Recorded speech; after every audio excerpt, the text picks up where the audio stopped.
Eu tô tentando... Eu tenho que falar muito rápido, mas... Não, mas aí eu vou demorar muito tempo. Bom, eu tô começando a contar, então vou tentar ser o mais rápida, mas também não a ponto de vocês não entenderem o que eu tô falando, obviamente. Bom, gente, então, esse é meu trabalho. Ensaio sobre ensino na engenharia ambiental da Universidade Federal do Rio de Janeiro, reflexões sobre possibilidades de transformação. Meu nome é Helena Veríssimo, meus orientadores foram a Heloísa e o Fernando, tá?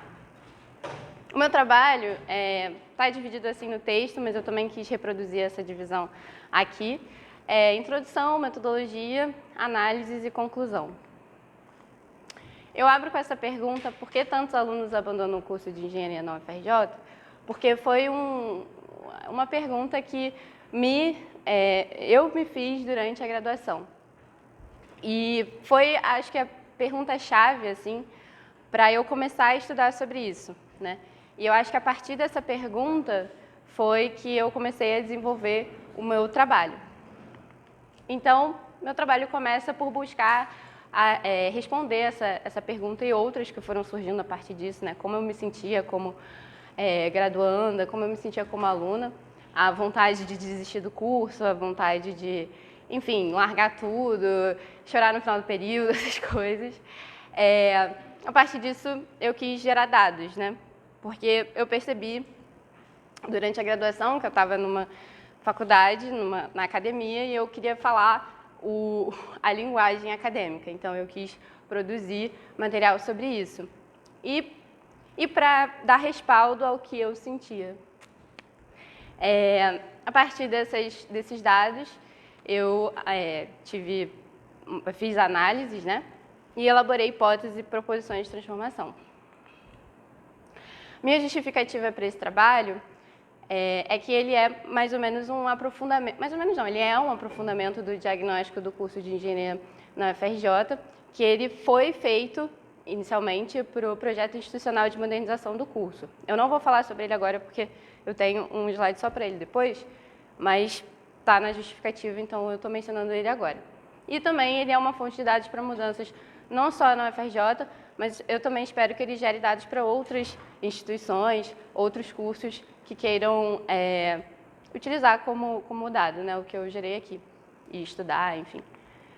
Então, o meu objetivo nesse trabalho vai ser apresentar os resultados e análise de 4 pesquisas que eu fiz através de questionário e uma análise de dados do histórico escolar dos alunos de engenharia ambiental. E esses dois tópicos, eles vão fazer o diagnóstico do curso, né, mais ou menos.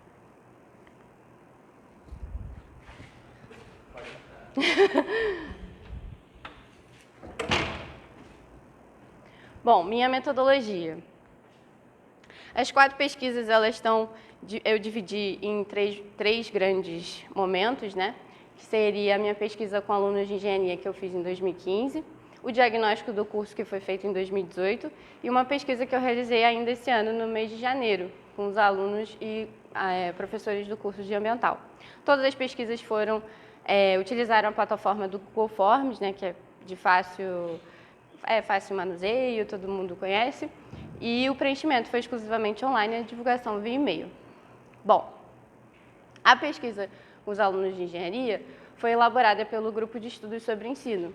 Eu era diretora de ensino do Centro Acadêmico em 2015 e, justamente motivada por essa questão, né, de entender por que a gente sofre o que a gente sofre como aluno, a gente quis justamente falar a linguagem acadêmica e quis produzir dados. Então, a gente pensou o seguinte, vamos fazer um questionário. E aí, o objetivo do nosso grupo foi, na verdade, elaborar análise sobre a qualidade do ensino na engenharia da UFRJ através dessa elaboração de dados, né? Então, o questionário dos alunos, alguns tópicos abordados foram didática, currículo, autoavaliação do estudante, infraestrutura, assistência estudantil, entre outros tópicos. Como perguntas obrigatórias, a gente tinha curso e e-mail. A nossa ideia não era que o questionário fosse exatamente com nome, né, que não fosse anônimo. Na verdade, a gente queria que fosse anônimo, mas como a gente achou que talvez algumas perguntas abrissem brecha para a gente querer contactar o aluno de volta, a gente colocou como obrigatório o e-mail, mas algumas pessoas até colocaram e-mails falsos para não se identificarem, a gente não achou isso ruim também. As perguntas tinham cunho quantitativo e qualitativo, então a gente usou perguntas em escala, múltipla escolha, entre outras, e bastante perguntas abertas, né, para gerar comentários. No diagnóstico, como eu falei, aliás, eu não sei se eu falei, mas ele é composto por análise do histórico escolar dos alunos e uma pesquisa com os egressos do curso. A análise dos históricos foi feita através dos dados que eu coletei do SIGA, né, do nosso Sistema Integrado de Gestão Acadêmica, que nada mais é do que um banco de dados com praticamente toda a vida das pessoas da academia, né, professores e alunos e técnicos, se não me engano, também. E a pesquisa com os egressos foi feita também através de questionário. Os tópicos desse questionário foram alguns, né, empregabilidade, cargos ocupados, mercado de trabalho, faixa salarial. A única pergunta obrigatória foi o e-mail, só que, nesse caso, a gente realmente não queria que fosse um questionário anônimo, porque a gente queria poder contactar os alunos de volta, porque muitos deles trabalham em certos lugares, então a gente queria ter essa opção de falar de volta com eles, né? A maioria das perguntas tinha cunho quantitativo e só tinha uma pergunta aberta no final, que era para eles falarem o que eles achavam do curso, se eles tinham algum comentário, era um comentário geral. A pesquisa com os alunos e professores da engenharia ambiental foi uma pesquisa que eu quis fazer porque quando eu comecei a analisar os dados dos alunos de 2015, eu percebi que muitos dos comentários eram assim, porque o professor isso, o professor aquilo. E eu percebi que no que eu estava gerando, eu não tinha a visão do professor. E eu também queria complementar isso. Então eu falei assim, vou fazer um questionário para os professores. Aí eu lembro até que eu falei com o Fernando, falei assim, Fernando, eu acho que ninguém vai responder, eu acho que vai ser péssimo, não sei o quê. Mas ele falou, não, faz. Tipo assim, se ninguém responder, você tira essa ideia, mas faz. E aí os tópicos abordados foram alguns, atividades mais realizadas, horas de dedicação, ferramentas e métodos utilizados em sala de aula, nível de motivação, entre outras coisas. A ideia foi fazer um perfil do professor. Nenhuma pergunta obrigatória dessa vez. A gente realmente queria fazer um questionário anônimo e também a gente contou com o bom senso de quem respondesse de não responder mais de uma vez, né? A maioria das perguntas tinha cunho quantitativo e algumas poucas perguntas abertas, mas eu fiz mais do que uma. No questionário dos alunos, eu usei como base o questionário de 2015 e acrescentei algumas perguntas. Novamente, nenhuma pergunta obrigatória, também foi um questionário anônimo. Só que o que aconteceu foi que a ideia de não fazer nenhuma pergunta obrigatória também era de incentivar os alunos a responderem até o final, porque como era um questionário muito grande, isso também em 2015, né? Como era um questionário muito grande, a gente não queria que a pessoa ficasse cansada, tem que responder tudo isso e tal, e a gente queria que ele chegasse no final. E, na verdade, eu tive uma boa adesão em todos os questionários. A maior parte das pessoas respondeu todas as perguntas, e ou pelo menos até o final, e eu considerei, inclusive, que a não resposta de algumas perguntas era um indicativo também, que a pessoa, alguma questão com a pergunta, né? E aí, aconteceu uma coisa. As perguntas tinham de cunho quantitativo, de novo, né? Usei escala, múltipla escolha, marcar a opção. As escalas em 2015, eu usei de 0 a 5. Só que, quando eu fui acrescentar outras perguntas, eu lembro da Elisa me falando assim, de 0 a 5 é ruim porque não tem um meio, né? O 3 não é o meio. E aí, o que eu fiz? Eu falei, eu vou mudar para 1 a 5, só que eu esqueci de mudar as perguntas antigas. Então, eu fiquei com algumas perguntas com escalas de 0 a 5 e outras perguntas de 1 a 5.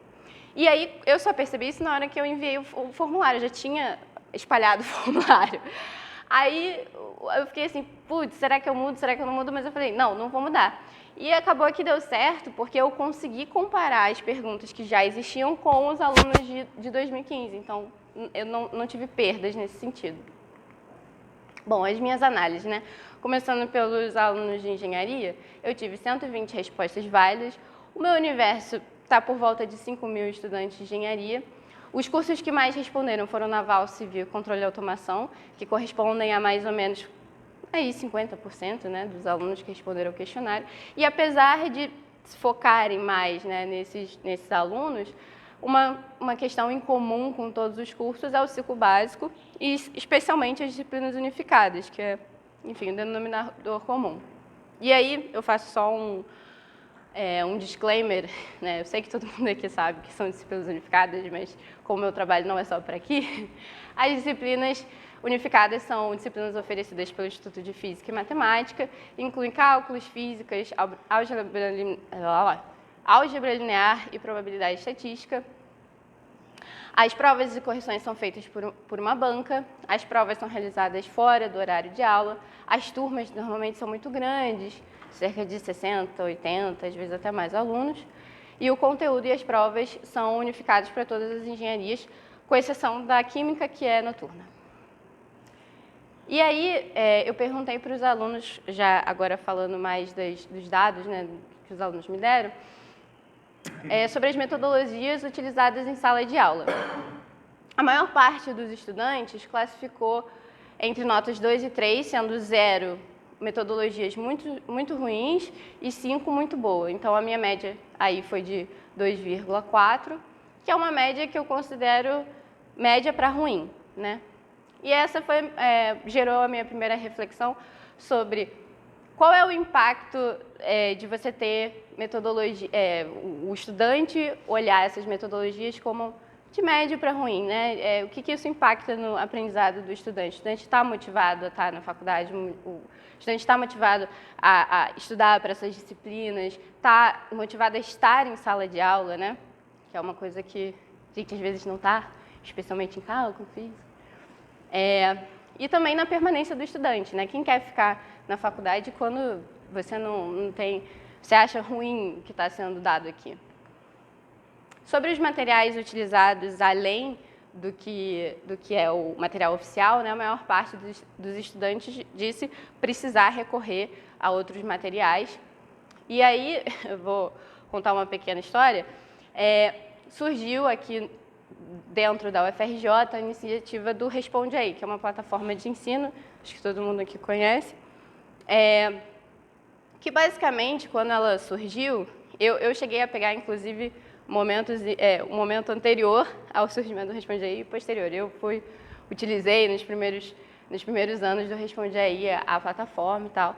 A ideia era, basicamente, visto que tinha muita reprovação nas disciplinas unificadas e as notas eram muito baixas e a aula não era boa, os alunos tiveram uma ideia de criar uma plataforma que tentasse fazer com que o aluno conseguisse a aprovação.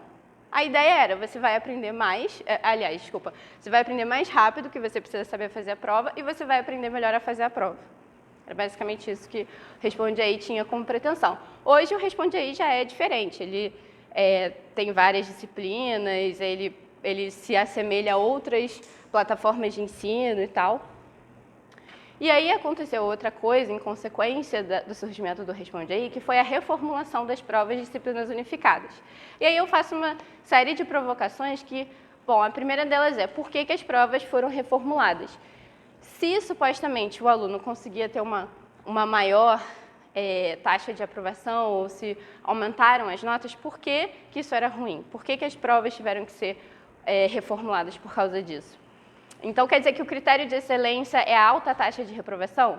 Porque, para mim, é isso que o IEM e o IF queriam dizer.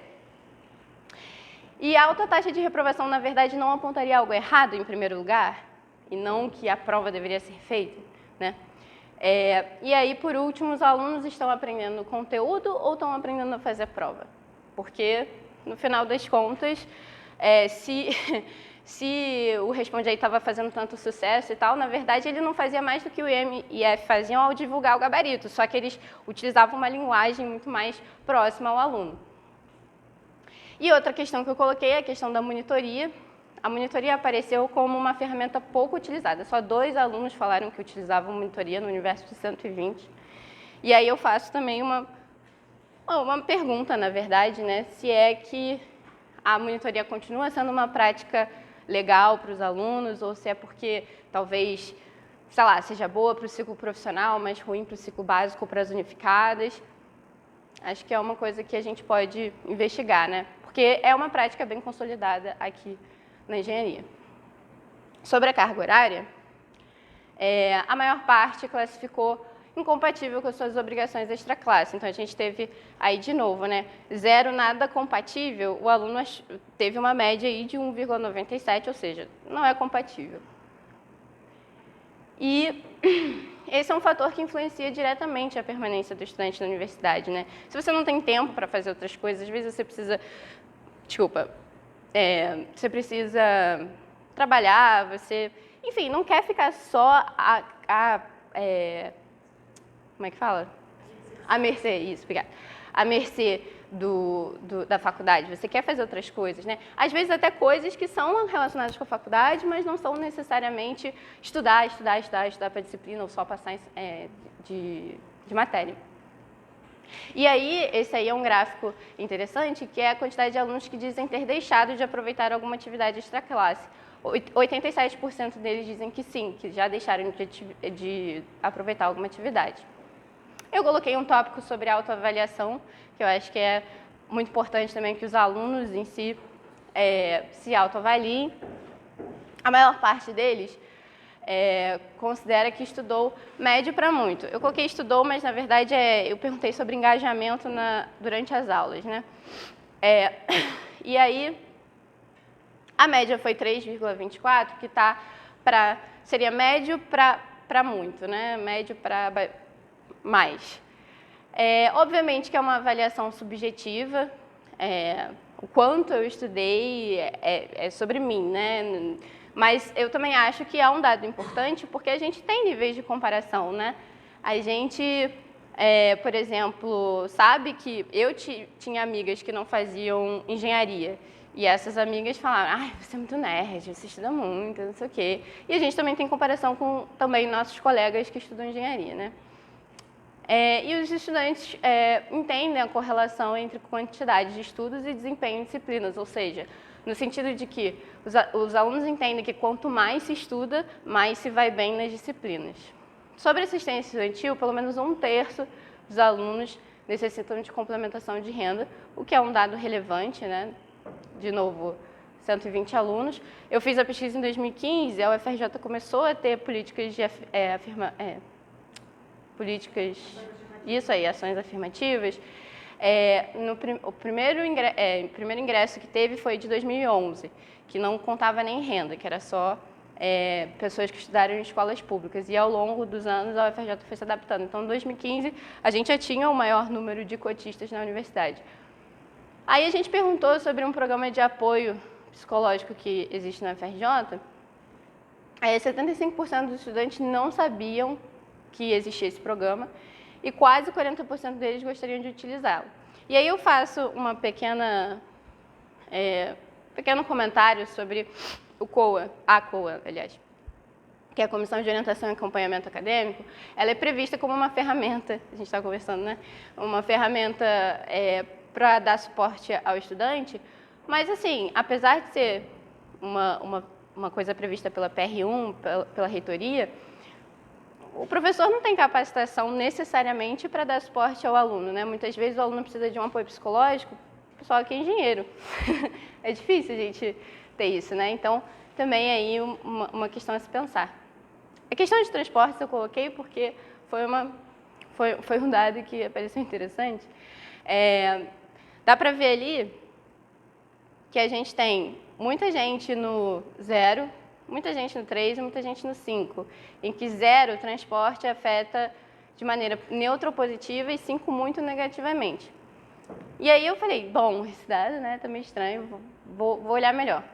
Bom, 65,8% dos estudantes utilizam o ônibus como principal meio de transporte e desses que falaram que é muito negativo, quase 1/4 deles, 96,6% utilizam ônibus. Então, acho que tem alguma coisa a ver com transporte público, né? E apesar de não ser uma questão que a UFRJ possa interferir, é necessário levar isso em conta nos dias especiais, então pré-feriados, dias de muita chuva, dias de prova, porque já aconteceu da gente não ter prova cancelada de unificada em dia que, sei lá, o prefeito falou para não sair de casa, né? Entrando no diagnóstico do curso de Engenharia Ambiental, eu vou dar um pequeno contexto sobre o curso. A Engenharia Ambiental, ela foi criada em 2004, ela é fruto das parcerias da Escola Politécnica, COP, Escola de Química. Tem um currículo de caráter transdisciplinar. O curso é diretamente ligado à Poli, mas a gente é como se fosse alocado no DRIMA, né? Porque todos os nossos coordenadores são do DRIMA, a maior parte dos nossos professores no ciclo profissional são do DRIMA. E, em termos burocráticos, a gente está ligado à Escola Politécnica, mas é como se a gente fosse do departamento, praticamente. As primeiras turmas de ambiental tinham 25 alunos e, a partir de 2008, passaram a ser 40, sendo que são 40 por ano, a gente não tem admissão semestral. E tem uma característica interessante do curso, que é a participação ativa dos estudantes, né? A gente é um curso que os estudantes estão sempre participando. Eu acho que eu, por exemplo, nesse TCC sou um exemplo. A gente tem o FRJ Ambientável, que é praticamente 100% feito por alunos. O Grêmio Acadêmico também é muito presente, está sempre junto com a coordenação. A gente teve a criação da empresa Júnior em 2018. E a gente tem o projeto Muda, um projeto de extensão super legal, super robusto, grande e que foi idealizado por estudantes. Bom, aí eu vou falar sobre o projeto de modernização do curso, mais especificamente agora, né? Ele foi elaborado para concorrer ao edital do Programa Brasil-Estados Unidos de Modernização da Educação Superior na Graduação, que é fruto de uma parceria da CAPES com a Fulbright. Para a elaboração, contou com a participação da coordenação, professores e alunas, eu e mais duas, Giovana, uma delas. E a elaboração do diagnóstico, a gente ficou, as alunas, né, com essa parte da elaboração do diagnóstico, e os parâmetros que a gente estava buscando que o edital pedia eram número de graduados por ano, taxa de evasão, tempo médio de conclusão e situação profissional do egresso. E aí, para dar mais um contexto sobre o que é esse programa, eu coloquei os 6 objetivos, né? Criar ambiente propício ao pensamento criativo, capacidade de inovação e empreendedorismo, gerar modelos inspiradores de currículo, metodologias de ensino-aprendizagem e gestão de cursos de graduação, formar redes de colaboração acadêmica entre Brasil e Estados Unidos, integrar graduação com diferentes níveis de formação superior, sociedade e setor produtivo, criar ambiente propício à modernização da educação brasileira e contribuir para a internacionalização das IES. É um programa bastante ambicioso, né? E eu acho que a ideia do projeto seria formar como se fosse um modelo para ser replicado em outras universidades no Brasil. Bom, entrando na análise escolar dos estudantes, eu analisei 661 históricos, sendo que conta com históricos, por exemplo, de intercambistas, que são alunos por poucos períodos, né? De 2 a 4 períodos. O período de análise foi de ingressantes de 2004 até 2018, ou seja, do início até o que deu para pegar, né, que foi o ano que eu fiz a pesquisa. A gente tem uma taxa de 25% de abandono do curso e uma taxa de conclusão, parando, né, para analisar em 2013, que foi como se fosse o último ano em que dava para as pessoas se concluírem, 58%. E essa taxa de conclusão não é 100 menos 25, porque tem muito aluno que não consegue se graduar em 5 anos, que é o meu caso, por exemplo. Então, eu entrei em 2012, mas estou me formando só agora. Nas análises, a gente teve tempo médio de conclusão do curso, que eu estava falando, né, agora, de 5,77 anos. Ou seja, a gente não está nem perto de 5 anos, a gente está mais próximo de 6 do que de 5. Sobre o abandono do curso, a gente tem uma taxa até 2009 de 17,7%, que é uma taxa abaixo da média nacional. Só que, assim, a partir de 2010, dá uma crescida aqui, ó. Né? Não sei se vocês conseguem ver, dá para ver, gente. e uns picos em 2013 e 2015. E aí eu coloco como hipóteses para esses picos, né, as mudanças na forma de ingresso, que a gente passou a ter Enem em 2012 como forma integral de ingresso. A gente tem a questão das ações afirmativas, que começaram em 2011, como eu já citei. A gente teve 2 greves, uma em 2012 e uma em 2015. E teve grandes eventos, Copa e Olimpíadas. A Copa em 2014 e as Olimpíadas em 2016. Sendo que, bom, 2015 é bastante fora da curva, né? 54%, mais de metade do curso desistiu. E aí dá para relacionar com a questão da Copa e da greve, porque o que aconteceu, eu peguei as 2 greves, né? O que aconteceu foi que em 2013 a gente teve que fazer 3 períodos em um ano. E 2015 foi mais ou menos isso também, porque a gente não podia mudar o calendário dos anos de 2014 e 2016 por causa dos grandes eventos, que tinha que parar a universidade.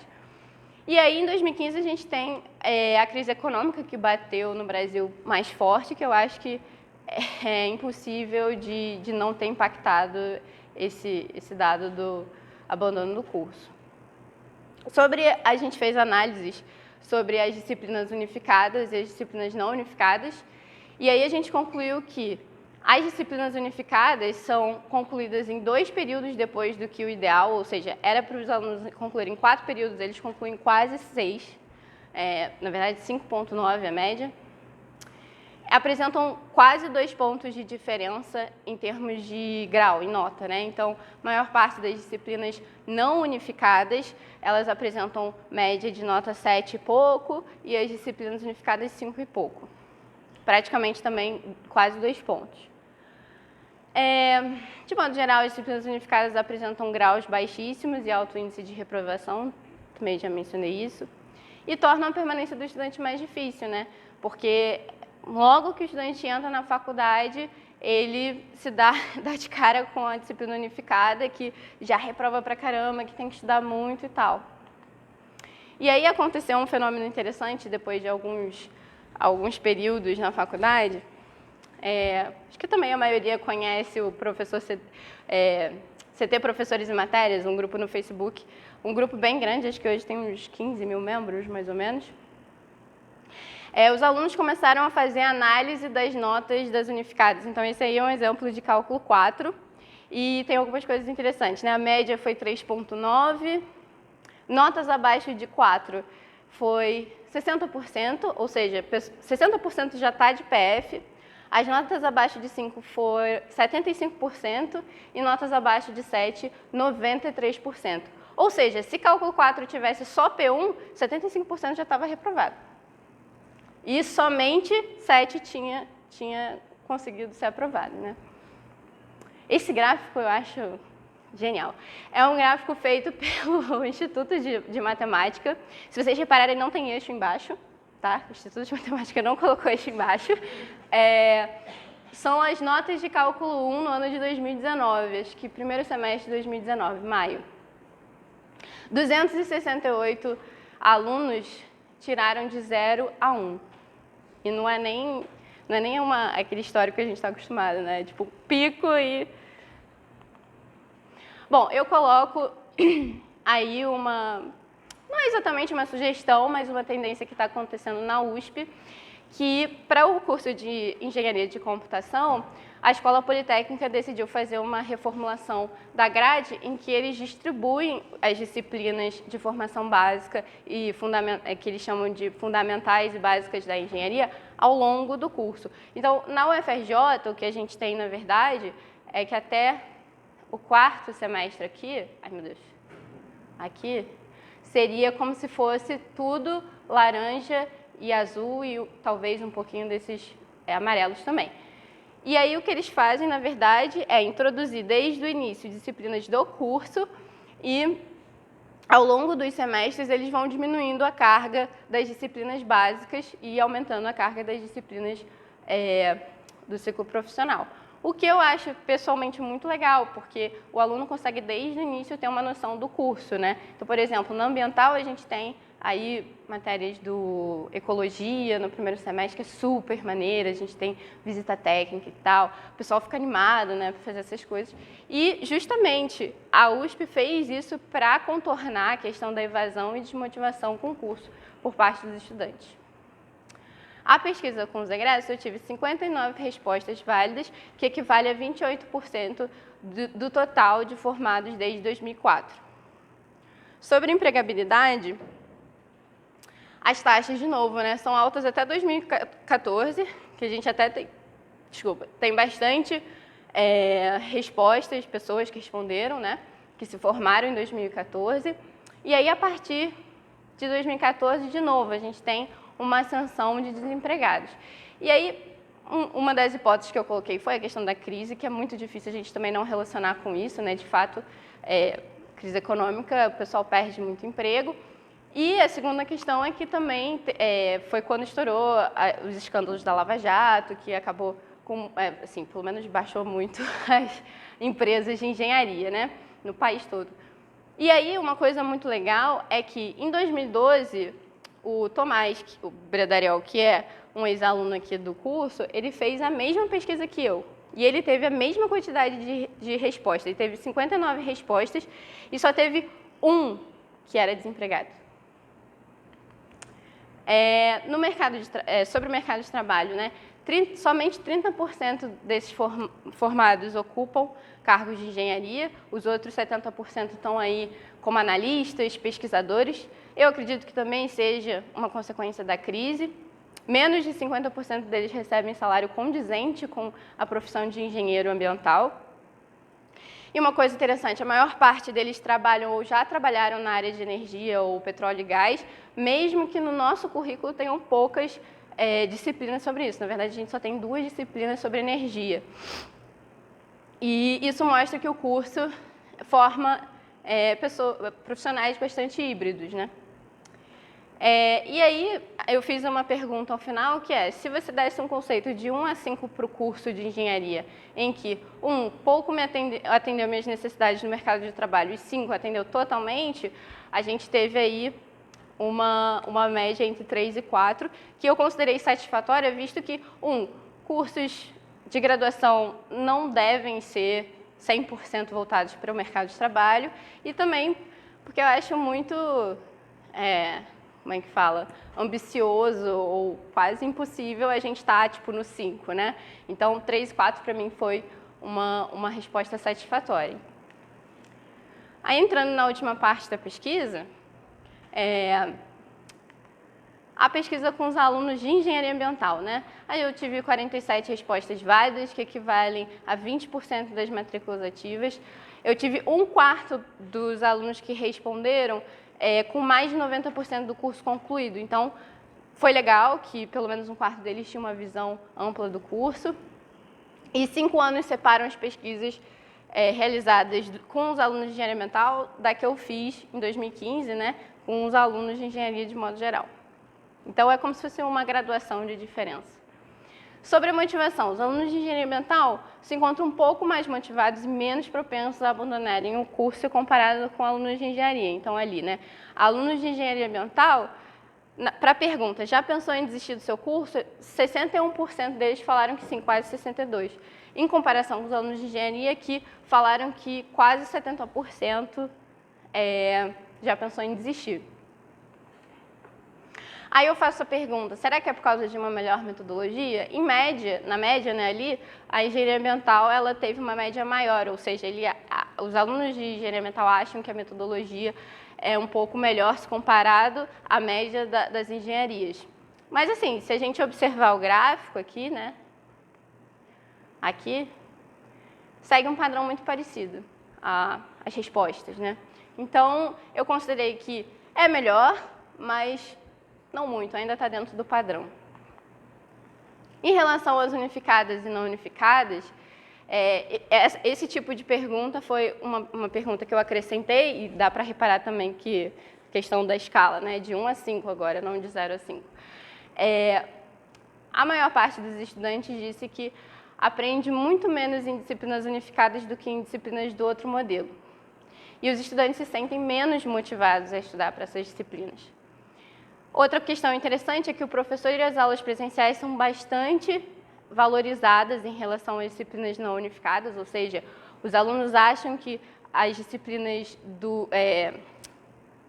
não unificadas, o professor é importante, influencia muito, as aulas influenciam muito, e também há menos consultas a videoaulas e plataformas de ensino, muito provavelmente também porque tem conteúdo inédito que o professor dá, tem referências que são mais difíceis de se achar, então realmente mostra que o aluno ele tem que estar na sala de aula para entender a matéria.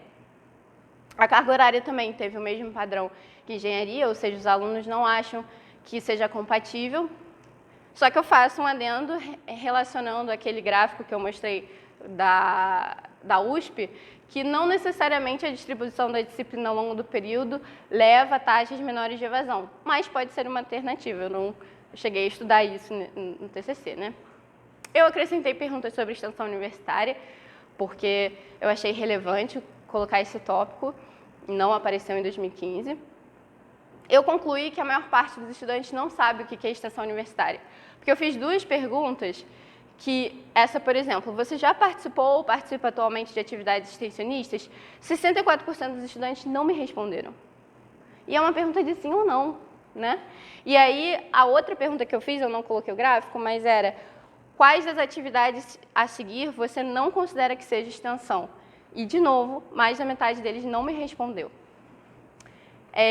Eu acho que esse pilar deve ser melhor explorado no projeto, especialmente por causa dessa questão de que os alunos não sabem o que é extensão universitária.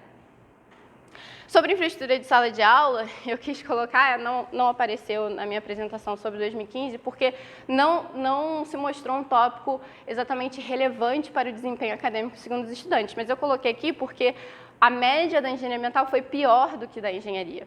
E aí eu coloquei como, digamos, hipótese de motivo para isso ter acontecido, que a gente tem 3 salas, né, D114, mais utilizadas pelo metal, 114 aqui no bloco, 119 e 215. A 215 ali do lado é uma sala super legal, tipo, a gente gosta pra caramba.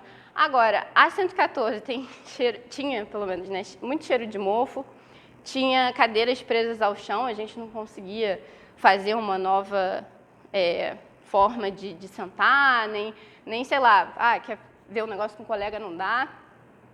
E a 119, como algumas salas do CT, tem uma pilastra no meio, né? Então, acho que isso aí pode gerar um pouco de uma coisa ruim, né? Se a aula está toda cheia e aí só tem lugar atrás da pilastra, vai ficar um pouco difícil de ver o quadro.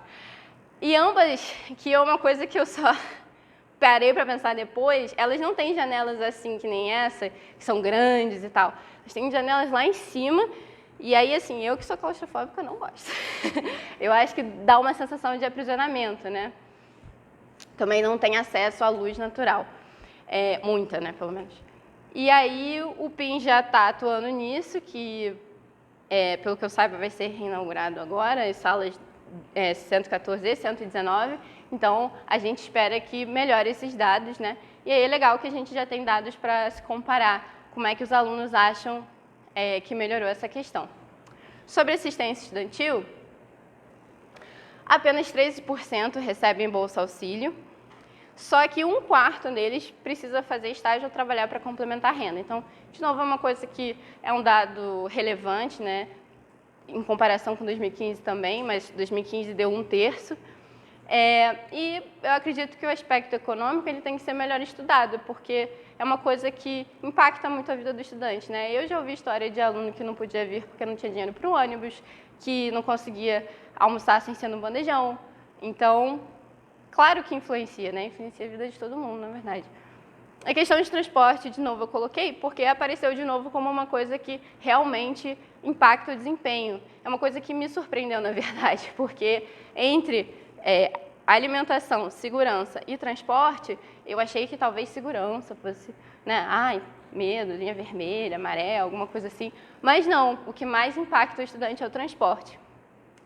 Então, 78,7% do curso utiliza o ônibus como principal meio de transporte no translado diário. E, aparentemente, não mudou muito as coisas em 5 anos em relação ao transporte na Ilha do Fundão.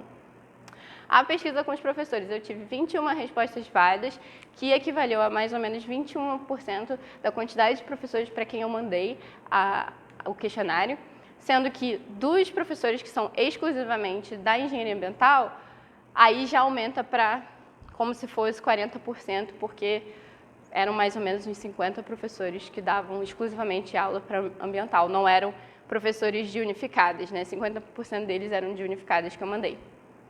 10 deles ministram disciplinas de ciclo profissional e 8 ministram disciplinas do ciclo básico. Os outros 3 estão divididos entre eletivas e uma livre, eu acho. No quesito ensino, pesquisa e extensão, a extensão foi a que menos teve dedicação dos professores, que eles disseram que se dedicam poucas horas a essa atividades relacionadas à extensão.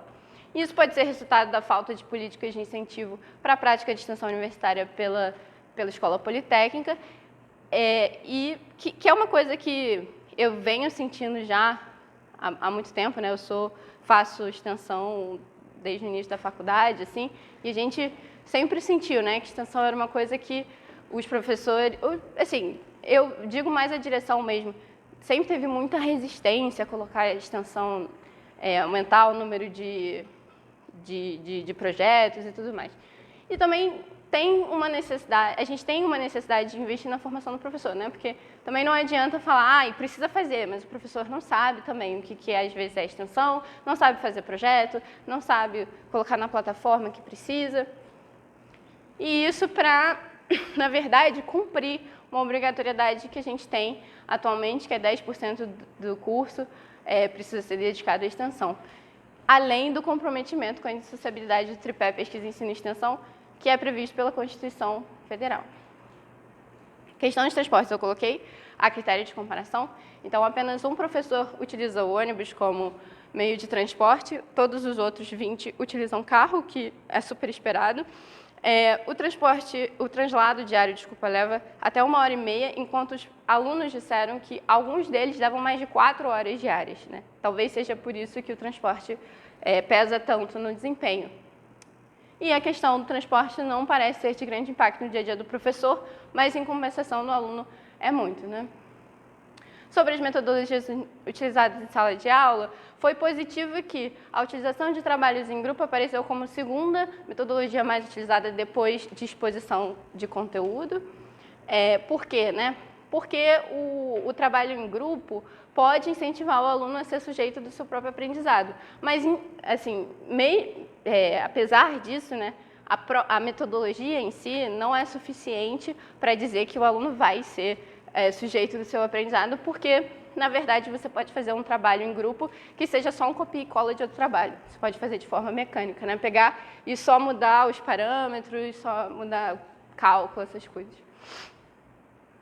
Bom, o protagonismo do estudante, ele vai ao encontro com as novas diretrizes curriculares nacionais dos cursos de engenharia, né, que estão mudando aí. E aí, eu acredito que essas metodologias que estimulam o protagonismo devam ser incentivadas no PIN. Sobre as metodologias utilizadas em salas de aula, ainda, né, para melhorar essas metodologias, é necessário que se incentive também no professor. Não adianta falar, quero uma aula melhor, mas o professor também não vai tirar carta da manga, né?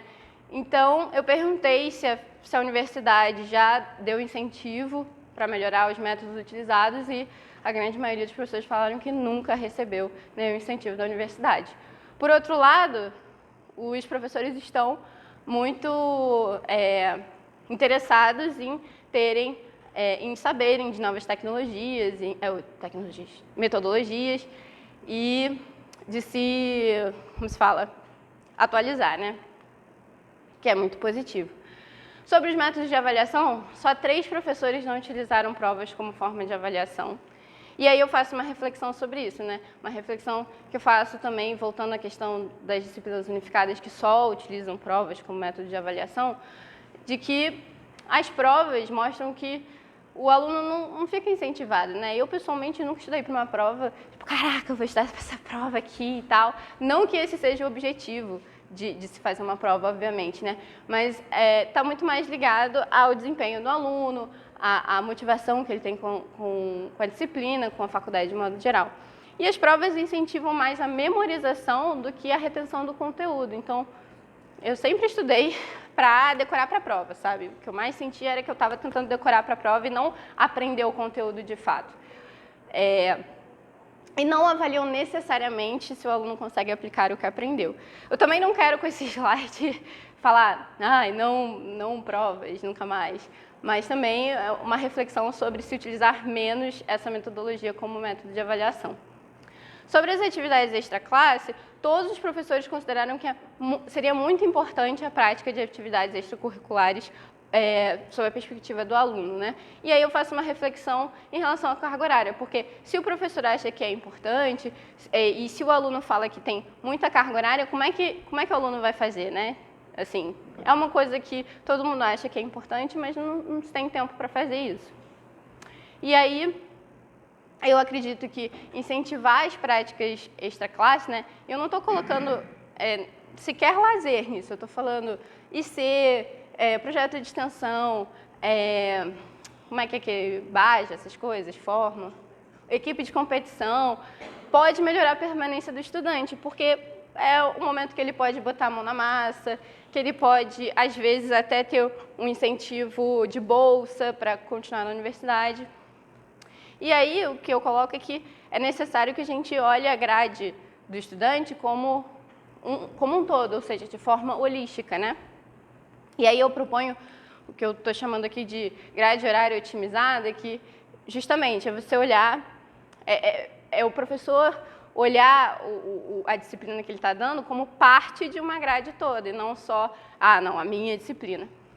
Então, se a gente tem uma grade horária otimizada, a gente não tem sobrecarga de tarefas extra-classe, o que é diferente de não ter tarefas extra-classe, né? Estou falando, tem tarefa extra-classe, mas não é muita. Evita cansaço e deixa que o estudante possa ter tempo de praticar atividades extra-classe. Evita a prática de priorização de disciplinas, que é o famoso vou deixar de ir nessa aula para estudar para a aula tal, vou deixar de fazer esse trabalho para fazer isso aqui que vale mais, etc. Que, na verdade, acaba desmotivando até o próprio professor, né? Que, tem prova de cálculo, que saco, não posso passar isso, não posso fazer aquilo. Evitando o cansaço, a gente evita que o aluno mecanize seus estudos, né? Eu acho que as provas já incentivam isso, mas, quando a gente está cansado, a gente, só quer decorar aquilo, a gente só quer que a prova acabe, é isso. E o aluno acaba reprovando menos, em consequência, ele não fica classificado como desperiodizado, né? Que é aquela velha história, fazer cálculo 3, reprovei, puxei cálculo 3 e cálculo 4 no semestre seguinte, e aí, às vezes, reprovei mais disciplinas porque peguei mais carga horária tentando me deixar no período certo. E aí eu perguntei para os professores qual era o principal objetivo deles ao preparar a aula. Eles disseram para mim que era contribuir para a formação do engenheiro, considerando aspectos éticos da profissão e suas diversas possibilidades de atuação. O que eu achei super positivo, mas a minha pergunta é, por que não todos os professores acharam que esse era o principal objetivo deles, né? E eu também perguntei qual seria o principal papel do professor, sob a perspectiva do aluno, e a maioria deles disseram que era dar apoio aos estudantes para além da sala de aula, como, por exemplo, tirar dúvidas, aconselhar sobre estágios, incentivar certas atividades extracurriculares, o que, para mim, foi muito preocupante, porque só 57% deles achou que o principal papel do professor é cumprir um papel pedagógico para a formação do aluno, né? E aí também eu posso fazer uma hipótese de que talvez o professor que respondeu, né, não soubesse o que é papel pedagógico. Realmente é uma coisa que eu não expliquei. Mas a minha provocação é, quem, se não os professores, vai ser o responsável pela formação de engenheiros da universidade, né? E aí essas respostas demonstraram para mim que os professores não enxergam a influência que eles exercem sobre os estudantes e perdem de vista que, antes de profissionais, a universidade forma pessoas. E aí, concluindo, parte do material não foi abordado. Ou seja, eu só avaliei os meus dados quantitativos. Os meus comentários que eu gerei, eu não consegui abordar, apesar de ter lido parte deles, eu não li tudo também, porque, assim, 3 comentários já davam TCC. Então, não consegui abordar isso nesse trabalho. A avaliação e implementação do PIN, espero que leve em conta o que eu produzi e também vai servir como comparação, né, para avaliar o que os alunos antes do PIN, depois do PIN. Eu destaquei algumas discussões, que é a questão da reformulação de disciplinas unificadas, extensão universitária, metodologias de ensino, papel do professor. Eu acho que é importante iniciar um debate sobre os métodos utilizados na engenharia e o que se busca através deles, né? No sentido de que a gente está aplicando prova por quê, a gente está utilizando os métodos que a gente utiliza por quê, porque eu acho que a pergunta é: que engenheiro a gente quer formar? Que pessoa a gente quer formar? A engenharia ambiental tem grande potencial para criar novos projetos de extensão e incorporá-los no currículo do curso. Por que eu digo isso? Porque a engenharia ambiental, eu acho que ela tem muitas possibilidades de criação, assim, em termos de... a gente trabalha com muita coisa, né? Especialmente coisas muito ligadas ao social, que é o que a extensão universitária pede muito, né? A gente tem alunos com grande potencial para criar projetos, para tocar esses projetos, e aí a gente também tem o PIN, que abre portas para a gente tentar fazer isso. E aí, dada a quantidade de material produzido e reflexões feitas, eu pretendo dar continuidade a essas discussões no mestrado, no doutorado, quem sabe.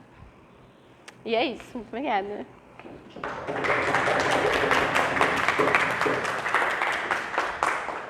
Eu passei em 1 minuto.